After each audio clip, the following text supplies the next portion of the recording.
আরজিকরে মহিলা চিকিৎসকের খুন এবং ধর্ষণের ঘটনার প্রতিবাদে কর্মবিরতি করছেন জুনিয়র ডাক্তাররা। গত 21 দিন ধরে কোনো চিকিৎসা পরিষেবা দিচ্ছেন না তারা। অবশেষে এবার তারা কাজে ফিরছেন, তবে পুরোপুরিভাবে নয়। পশ্চিমবঙ্গ জুনিয়র ডক্টরস ফ্রন্টের তরফে ঘোষণা করা হয়েছে টেলিমেডিসিন পরিষেবা দেবেন তারা। উল্লেখ্য, কোভিডের সময় টেলিমেডিসিন পরিষেবা চালু ছিল, আবারও তা ফিরতে চলেছে। কি জানিয়েছেন জুনিয়র চিকিৎসকরা?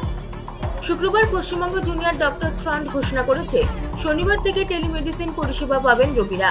অর্থাৎ আজ 31শে আগস্ট থেকেই সেই পরিষেবা মিলবে।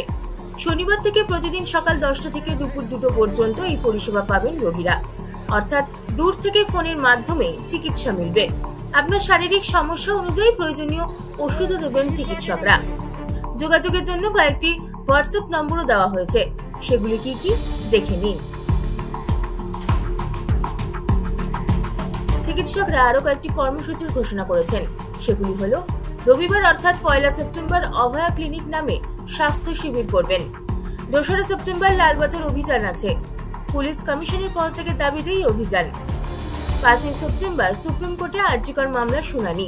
তার আগের দিন অর্থাৎ 4 সেপ্টেম্বর রাত 9টা থেকে 10টা পর্যন্ত দেশের প্রত্যেকটা বাড়িতে আলো নিভিয়ে প্রদীপ জ্বালানোর আবেদন করেছেন চিকিৎসকরা। দ্রুত সুবিচারের দাবিতে এই পদক্ষেপ বলে জানিয়েছেন তারা।